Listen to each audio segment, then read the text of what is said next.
одоо цагдаа болно. Би орос хэлний багш бол. Би банкны татаа болов. За би тэрийг сайн тодорхойлоогүй байгаа.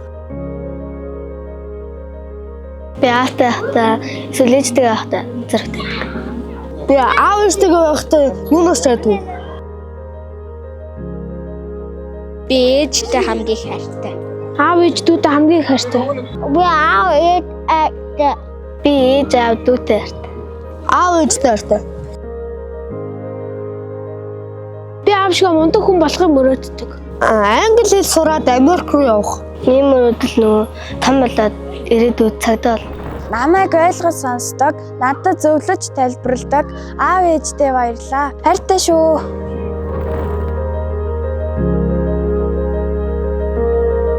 Хариуцлагатай эцэг их байж хүүхдийнхээ хүсэл мөрөөдлийг хамтдаа бүтээцгээе.